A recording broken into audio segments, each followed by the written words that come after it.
All right, we need to get logged into a hardcore account.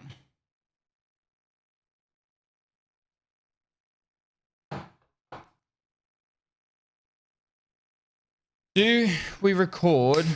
I think we record a quick video first. Let's do it. Live on the YouTube.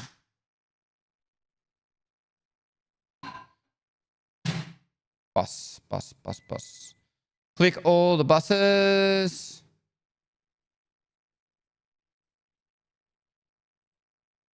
You say 13 hours? No, Dad has been here for 10 and a half hours.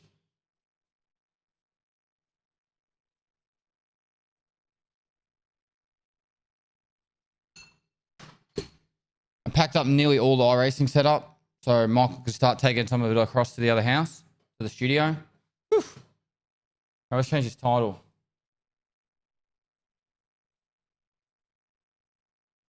Hardcore starts now. Hardcore rules.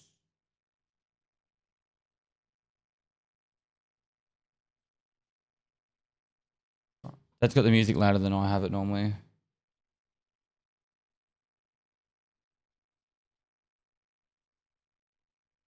That's season 9. It's linking though. All right, I'm gonna have to change that because that's gonna annoy people.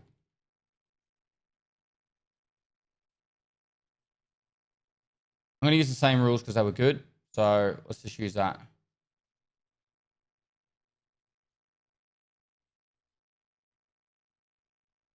You get to see all the stuff I usually do when I'm off stream. Rules. Hardcore season, rules for season 10. I liked last season, so I'm going to use the same. Probably my favorite set of rules. Hardcore.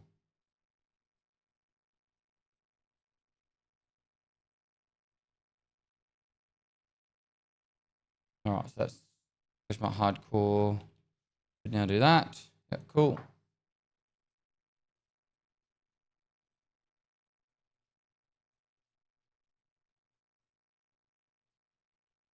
We'll go through that a bit later. All right, first thing I want to do is look at my hideout. This is my main account, by the way. I'm just gonna do some stuff quickly here, and then I want to film. My opinion on the what. So first things first, the upgrades happening. I think that need 4 of these.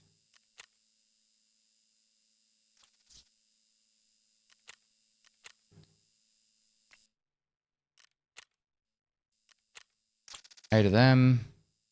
Start that. We've got our first Bitcoin through the Bitcoin farm. Solar panels is 2 hours and 50 minutes from finishing. That's done. They're done. Water collector, start that on the next one. I'm gonna put one in there that's gonna get the whole way. Boost generator is finished. Time to make some 180. It's not worth actually making the boost yet, so let's not do that. Start that one. All right, med stations, done that. We're going to be away for a little bit, so let's make a defib.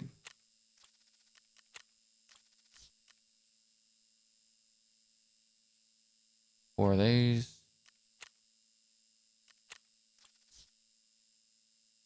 Two of these.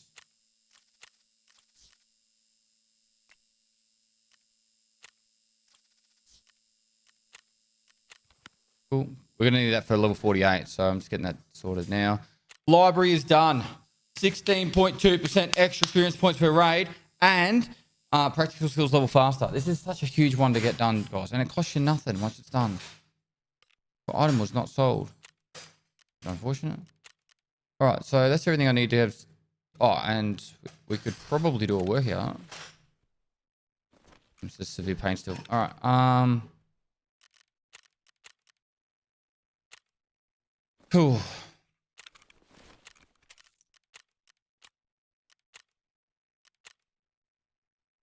All right, so what I want to do now is go over the patch. What are we missing? What are we missing? I've already got the air filter. Oops. So what are the topics of the patch? I'll just do this while I'm here. Filter.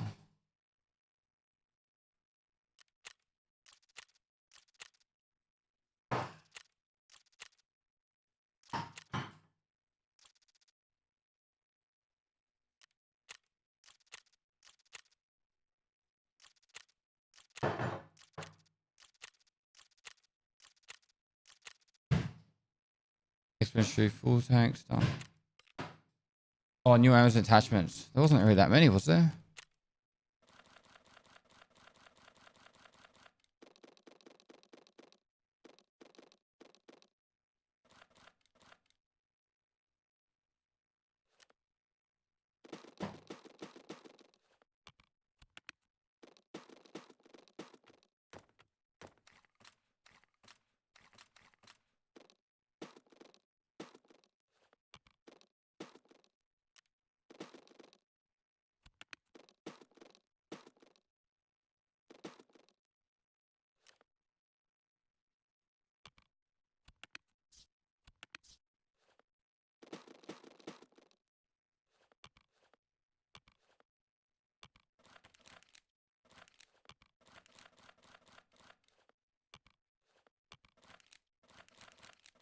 Scav AI changes. Yes, that's definitely a big one.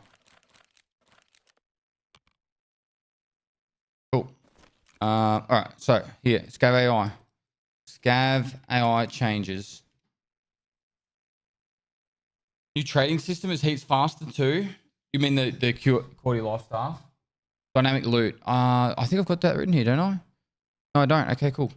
Dynamic loot. Yep.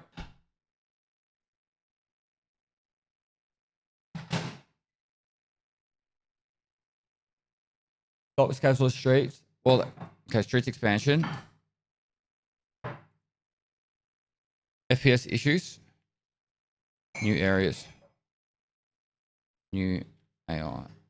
Slash mobs. I call them mobs. We'll hook a barn up here.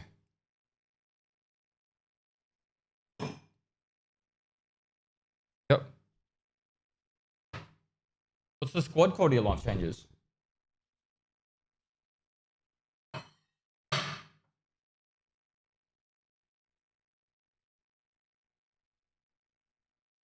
Scavs are working on streets. It's just a few times.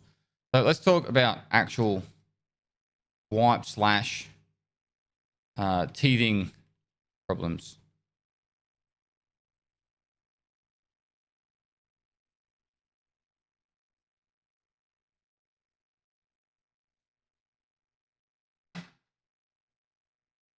Sorry, it's PKM slash PKP, isn't it?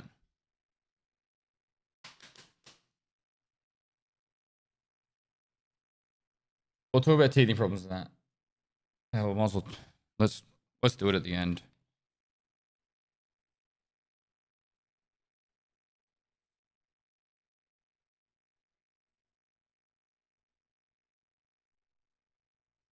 What's the five?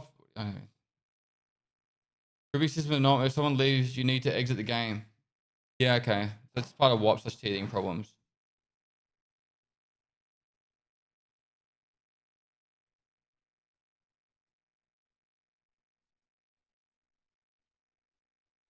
They just don't spoil your spots.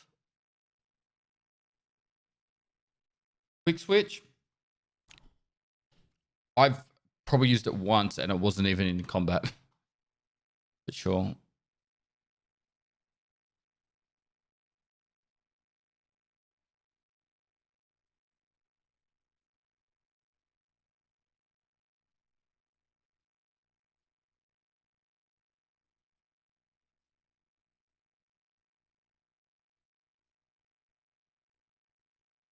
Yeah, loadouts go. Okay, so we'll go here. Loadouts. Traders menu. Double clicking. What else?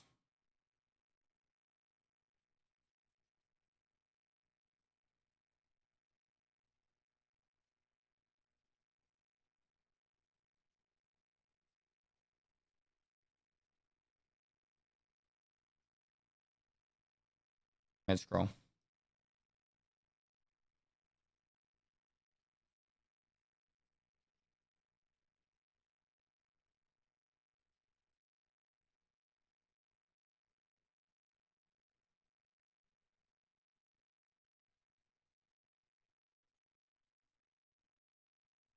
Scav, quick sell. Scav, quick sell.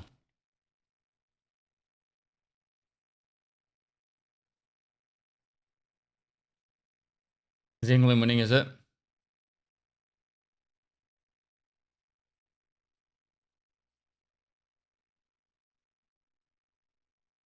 Is it full time? Hi, Pest.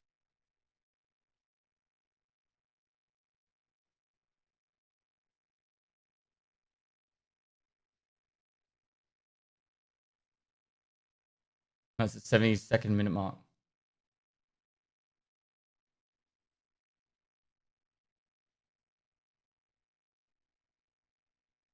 Crafting favorites. Was it crafting favorites are there in the past, weren't they? Oh, but like they're still hideout display.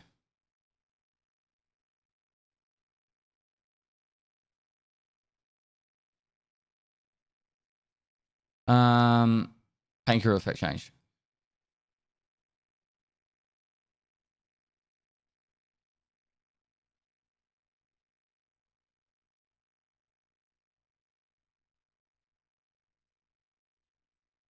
Quest sorting by progress. It's always been there. Well, not always, but it's been there before the what.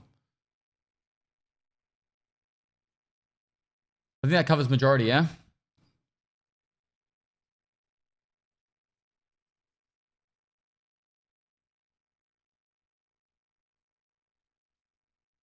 Except for, I haven't actually even looked at the new ammo.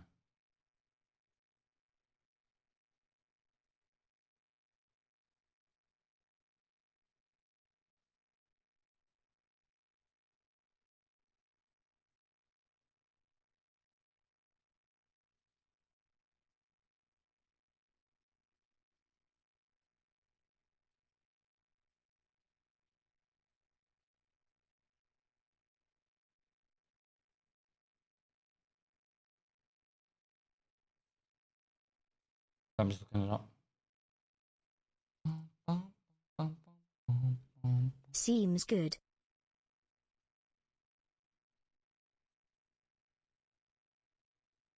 Ugh.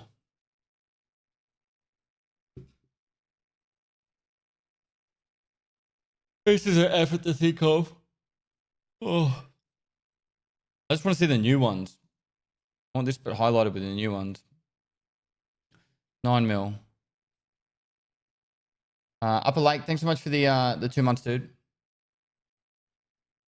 New TVs in the hideout.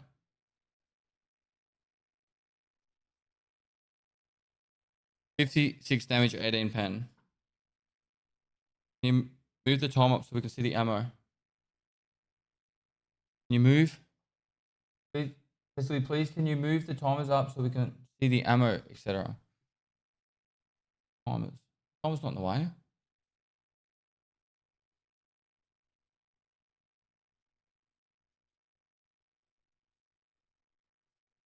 No. I need to look at it. I'll just say there's been new ammo. Nothing of. There's been nothing new really that you'll see with the ammo. The only thing I've noticed that's new is there's the 9x39. The 762x39 BP has a box that's different colored now. So yeah, shootable in heaven's changed now. What other quests have changed? So test drive part 1's changed. Capturing outpost. Polish 1. Tarkov shooter.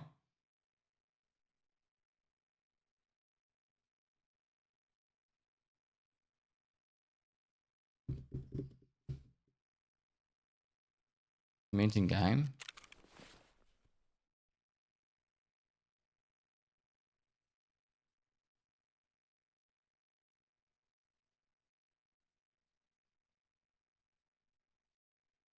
When checking ammo in game. Ah. Okay. I'll consider it. I'll consider it.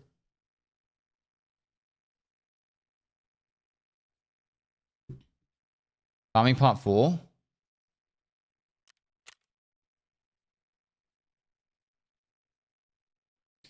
That was just extra graphics, extra CPU fans. Anything else?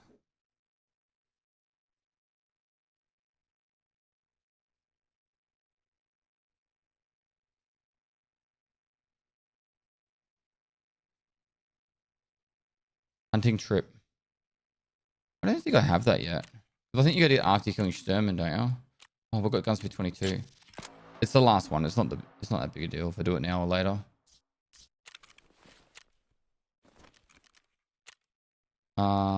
Jaeger. Has Jaeger got hunting trip? Then you got to kill Sturman first, and you get hunting trip. EST wiki hunting trip.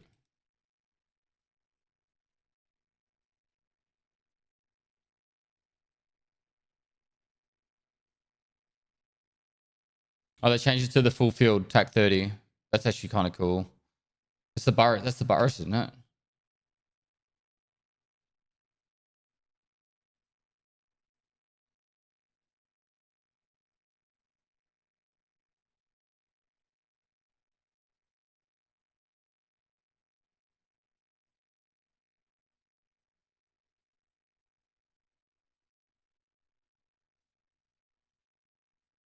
Yeah, Psycho Sniper change. I've got that one.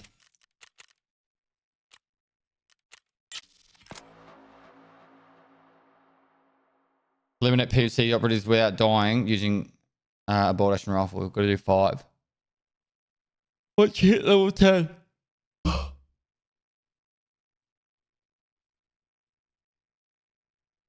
Hardcore starters where I filmed this video.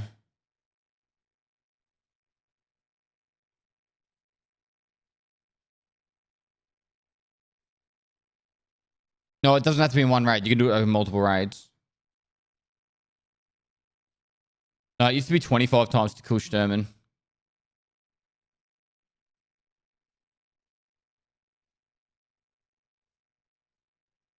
Path, sell it. I don't think sellout's changed. What's changed on this? At most, it's the XP.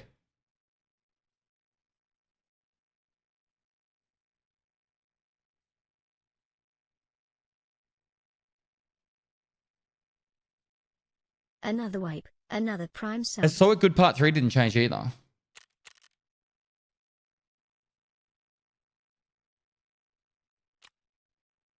That was exactly the same. The only thing that changed was the reward, actually.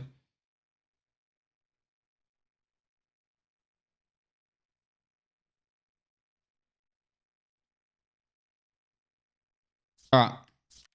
I think I've got enough to make the video. I'm going to turn alerts off. I'm going to mute alerts, so they'll still pop up, but... and I'll probably do it in this view. So there'll be no timer visible. Actually, I'll do it in this. Do I? What about React? Put it there.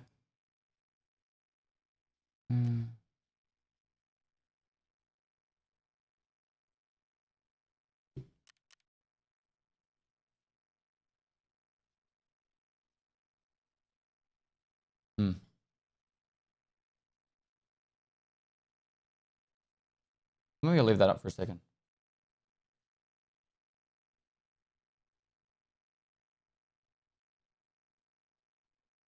Chat, behave. All right, you've been warned.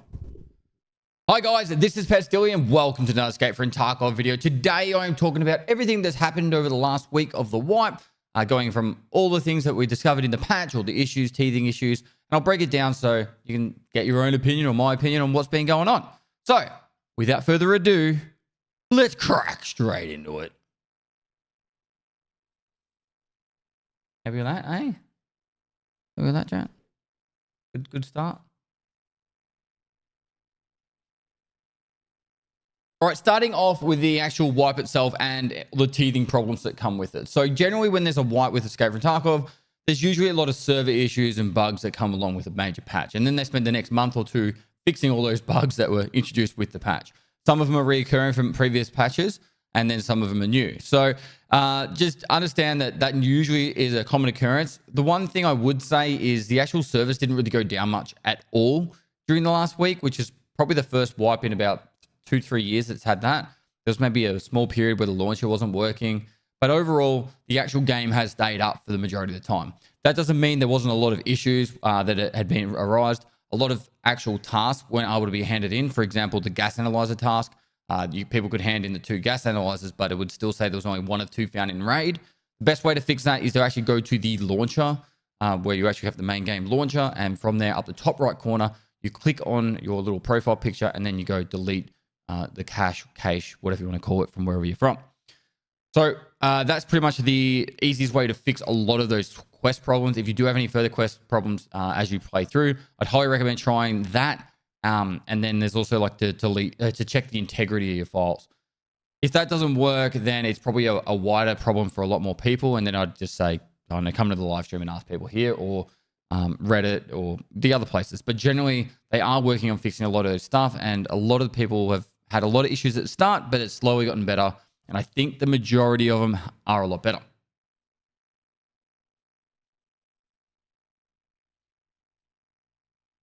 Now we'll start off with the big one, the Streets expansion. They probably made Streets about a third bigger. It's noticeably larger, and you can get kind of lost in there if you haven't played it before. But it is actually a really substantial, in-depth map. It's by far the most detailed, but with that kind of thing, it comes with one big issue being the FPS. So everyone took a massive hit to their FPS across all maps for some reason, but in particular, Streets was almost unplayable for me even. And a lot of other people who don't have pretty much super NASA computers like I do couldn't play the game, couldn't play Streets of Tarkov at all.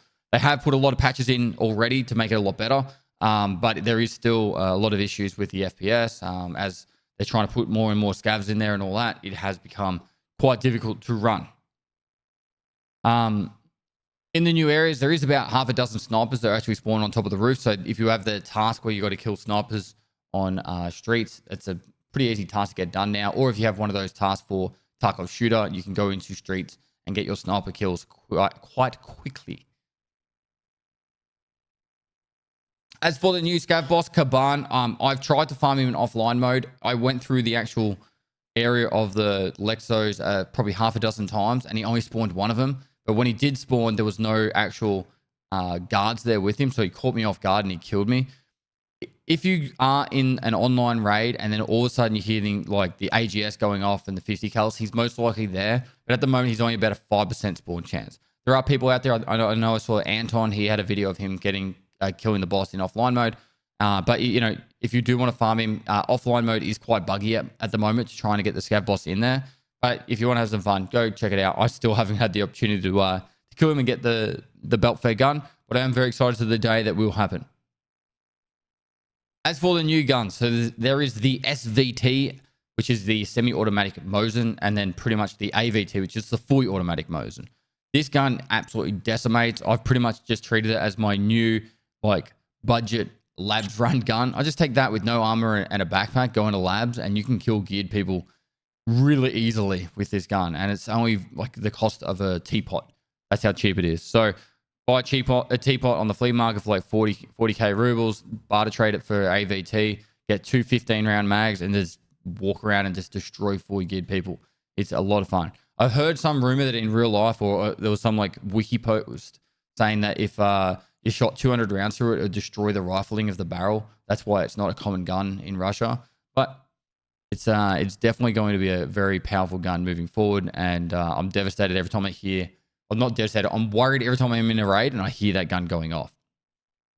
Now, the AK-12, it's your 545 AK. It's another AK added to the game. When I actually went to Texas and I went to shoot a heap of guns with Brandon Herrera and Clean and Baddie and Eli Double Tap, and I'm going to miss someone, I'm sorry. But I shot a heap of guns with these guys, and the AK-12 was actually one of my favorite guns. I've got a YouTube video up there where I shoot pretty much every single gun in Tarkov. And the actual, when I was shooting the gun, the AK-12 at Forder, it was like just bouncing between two little spots, and it was amazing. Very minimal recoil.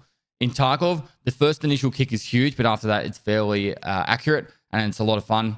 But yeah, it's still a 545 AK, and it's not as moddable as I thought it would be. Some of the other AKs you can put a lot more mods on. Maybe it'll come in the future. Have to wait and see. Now, the PKM/PKP, I haven't used it myself, but if you do get to kill Kaban, he has a chance of having it spawn there. And that's all I've really got to say about it. I haven't actually had the opportunity to use it. And the sawn-off shotty does spawn. I've got it a few times, and it fits in your pistol slot. So that's where I got it off scavs and inside containers. Now, as for the actual gear side in the game, with armors, there is a fair few new armors added to the game, mostly for Class 3 and Class 4. I think there is one ceramic Class 5 that's been added to the game. That is pretty much it, and that's available at Ragman 3. But everything else is available at Ragman 1 and 2. There's no more added top-tier armors added to the game. So they've flushed out those earlier levels with a lot more armors and armored rigs, and it's actually really cool. It's very easy and common now to get an armored rig.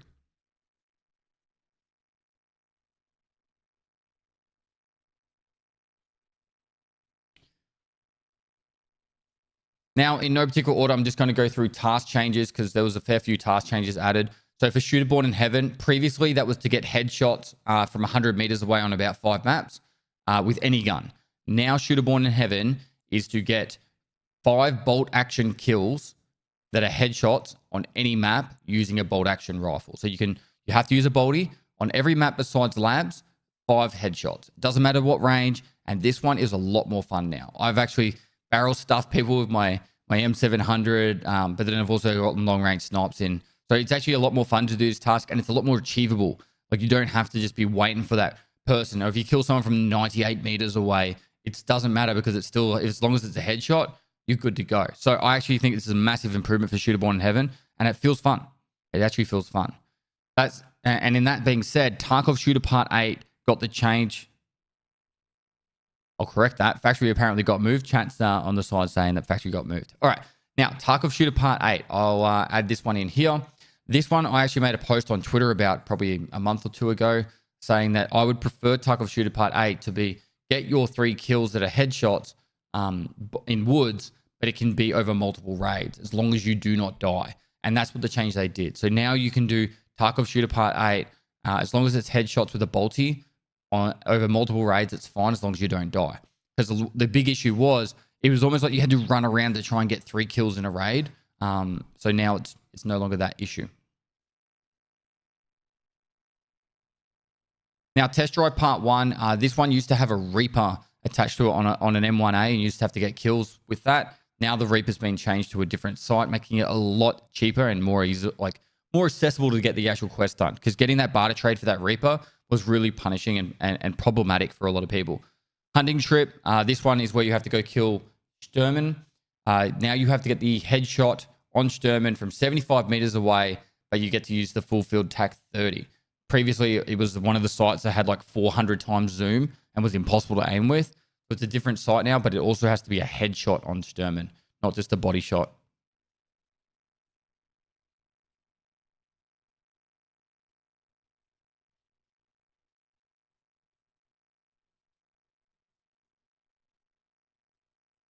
Speaking of sniping, with Psycho Sniper, you need to get level 10 snipers, same as last. But now there is a new quest, a new part added to that quest, where you have to get 5 kills with a bolt action rifle on any map without dying. So it's actually a bit of a challenge because now you have to, try and get 5 kills with a bolty without dying. But I think it's a pretty good change to the Psycho Sniper skill because really in the past, it was just to get, level up your sniper skill and you got there.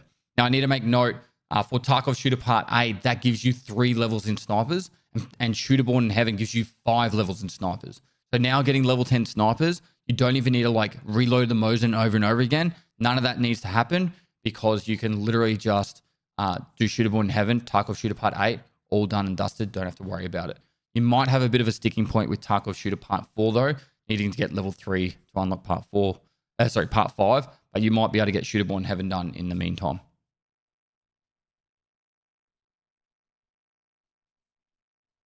Now, the other change was capturing outpost. This quest used to be the bane of everyone's existence. It used to be a very annoying quest for everyone because no one went to the pier on Shoreline. Well, everyone should be happy now. It's the Stronghold on Customs. It's the FOB on Woods. And now it is the Resort on Shoreline. So get all your gear on, go into the resort, and then go and kill some players in there. Big change, and no one should have any issues trying to get players in the resort because that's pretty much the main place that everyone goes. So much easier for people to get that quest done, but it's still not required for Kappa. So at least you don't have to worry about that. Now, last but not least, farming part 4, you now need to get more CPU fans than before. I think it's 12 or 15 now, whereas in the past it used to be 8. I think that's all the tough stuff. Oh, wait. I know I said last but not least on the previous one, but there is actually one other task got changed, which was Stylish 1, where you do not need to kill Killer 100 times anymore. It's only 50 times. So it's actually a big change. It's cut it in half, but 50 times to kill Killer to get his tracksuit, and that's a lot of effort, but good luck, and I hope you guys enjoy farming that, because I've done it once, and I don't think I'll do it again anytime soon.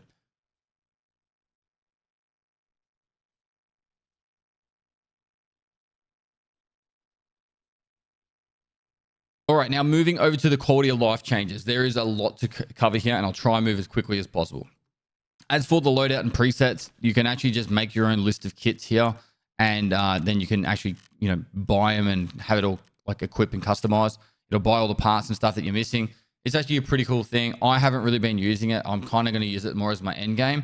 But if you're new to Tarkov and you're trying to figure out how to put a loadout on or where stuff would go, it would give you an option. I kind of feel like they should maybe put an extra few that are like more newbie friendly instead of calling it like this, say available. Maybe saying that this would be available at a lower level, just so it would give you an option that like this is when I'll be able to get it, or when my traders are unlocked at a certain level. Might help newer players, but it's still a good little start. One of the big ones that is actually really good is you can now press something like this, and it will show you all the guns in your stash that you can switch across to. And if you want to, you can put it in list mode. So you can actually just say, oh, I'm looking for my M4. There it is right there. Bam, click it. So that's a really big change for just speeding stuff up. And it's not just your like guns, it's your rigs, your backpacks. You can switch them all around nice and quick, and you don't have to worry about looking through your actual entire stash to try and find stuff. So that is a huge quality of life change and should save a lot of people a lot of time. The next one, which is really painful for me to get used to, but I'm working hard on trying to get used to it, and that is the traders. So now you can switch between the traders at the top here and not have to worry about going back, all right, to Prepper, do my selling on Prepper, going back and across to like Jaeger and do my selling. I'm still getting used to it, but you can just go across. One of the cool things that you should take note of here is if you want to sell something, you can literally just put it in there and then just press spacebar to sell it. So then once you get used to it, you just press spacebar now, and it's so much faster to sell stuff. And yeah, it's much better. See, just sell a Bitcoin, bam, done like that. So good quality of life change and definitely saves a lot of time. Now, the next one to take note of is how you can now double click to heal or use a consumable. So for example, if I'm on a raid and I want to heal, I can just double click this now instead. And that's why I won't open up inspect. But the buyer beware, or the thing to be careful of in this one is when you're in your stash and like, oh, I just want to just inspect this to Shonka. If you double click it, it will consume it. It will just consume it. So just be careful of that one. I've been caught out a couple of times now, and it is what it is. You just get used to it, and eventually, for the veterans that have all the muscle memory of this game, that's going to be really annoying. But it will probably get a lot more easier as time comes. If I was to change this one feature at all, when you have the examine of an item, I'm going to try and see if I can show you what I want to show. Okay, so for example, instead of double clicking, they could have just put it down as the mouse wheel, which already does action. So for example, press the mouse wheel and it folds and unfolds to stock. That could have actually been the same thing for the use of a consumable. And then that way there wouldn't be any issue with someone double clicking on that. Like that would probably be the only thing I would say that would be an issue for people with this that aren't used to it. Now with the healing in a raid. So a lot of people don't even realize that you can do this yet, but it is actually really cool. So first thing you need to do, there's a new way to be able to heal in raid. So you go to your controls and you set all your quick heals and that to release. What this means is when you release the key, it'll activate the heal. Then when you go into a raid, you hold down the heal button. So I would hold down 5 and then I would scroll my mouse wheel and it will show the parts of the body that I want to heal first. So for example, say you have a bleed on your arm that's blacked out, but your thorax is on 2 health. You can hold down 5, scroll your mouse wheel to the thorax and will heal the thorax first instead of defaulting to the heal on the actual bleed. This will help speed up combat and healing in combat a lot more and making sure you heal the right thing. So highly recommend changing your hotkeys to release and then starting to get used to this function because it will save your life multiple times.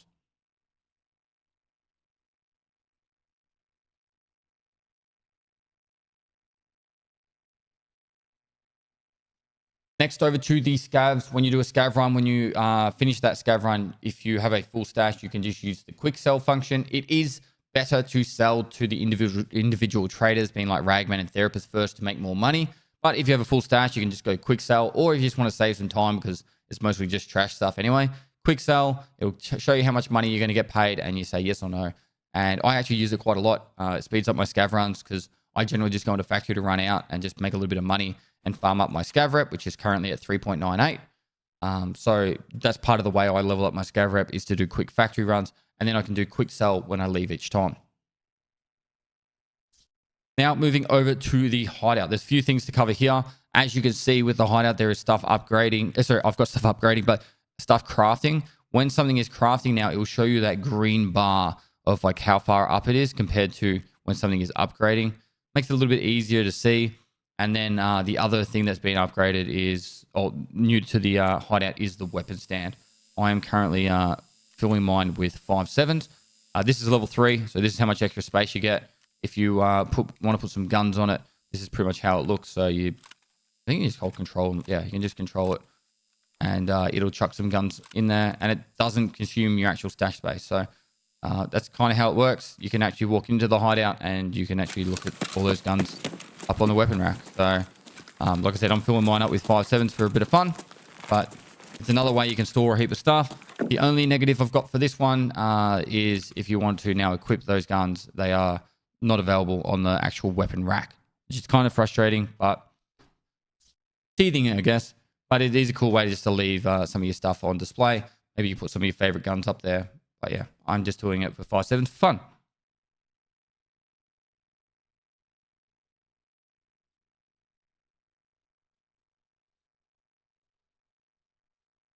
All right, moving back over to other things that have been changed. So the painkiller effect is probably a contentious one, at least. A lot of people complaining about how annoying it is and painful it is.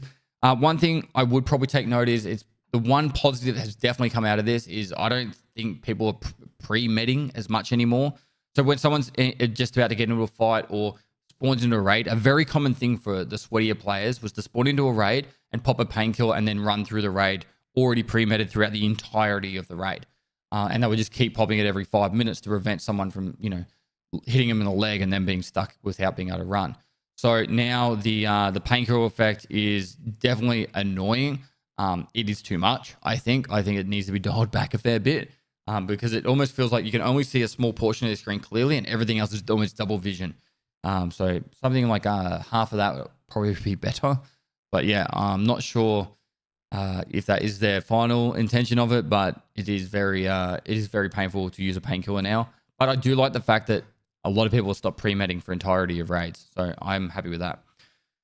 With the scav AI changes, I saw the funniest thing on Reddit today. There was a guy who had lost his bananas over it. He goes, oh, this scav AI changes would be cool. So there's been a few things happening.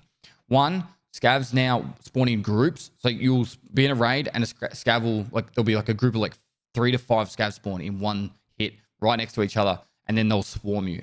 It's really, really crazy when it happens, and it's almost like an event. On top of that, scavs now move very aggressively towards combat. If there's someone fighting, they'll actually move, so you actually get overwhelmed better, which I think is a great change. And also now, if you die to a scav will start looting you, even if it's AI. So I saw a really funny Reddit thread today where someone had killed a player, and he was nearly dead, and he was healing up, and in the process of healing a player, healing himself, an AI scav that was nearby just walked straight up and started taking all the guns and all the gear off the actual player before the guy could finish healing. And he was really frustrated by it. I thought it was hilarious. I think it's great. It means that you really could have good gear on any scav out there. And if there's a dead player, they've probably been looted by scavs as well. So you need to kill every scav you see. The biggest issue I see with this at the moment is they loot players and then you don't get your insurance back. So it might not be worth taking insurance in now if you're not a squad, because I'm pretty much at the point now where I don't insure too much when I'm going in solo because of that fact that if you die to a player, they're going to take out your loot. You die to a scav, they're going to take out your loot. The one thing I had in the past was, or if I die to a raider or a rogue or a scav on a map, generally I'll die somewhere that my body won't be found, and then I'll get my gear back. Now it's like even they're going to take my gear, the players are going to take my gear. I guess I won't really insure up unless I'm a squad.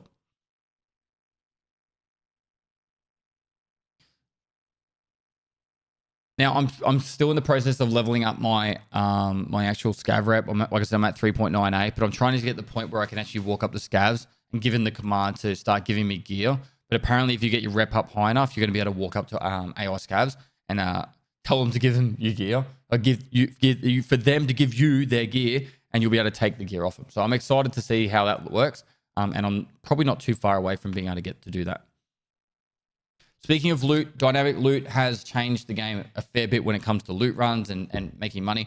You can pretty much make money anywhere in the game at the moment. There is a bit of a teething issue with this. There's a lot of boxes that are spawning in that are empty, and I'm fairly confident I'm the first one to get to them. But yeah, so there are boxes that are empty. The only theory I have about this one is maybe AI scavs are walking up to them and looting them before you even get there. But yeah, there are boxes and stuff that are being looted and or are empty. But now, where there was a crate in the past, there could be multiple or there could be less. One major thing I saw that has a massive change, I can't believe I haven't seen anyone talking about it yet, is those technical supply crates or the ration supply crates and that. The bunkers in reserve, there is so many more, and there are more across all the maps as well. So if you got the bunker keys on reserve, go crazy. I'm not even exaggerating. There's about 10 more supply crates down there. There's probably about 10 medical ones. So if you want to farm medical supplies, down there is the place to go. But yeah, even like the fob on woods and stuff like that. I just saw someone writing a message saying that. There's a lot of places that you have extra supply crates. Definitely worth doing.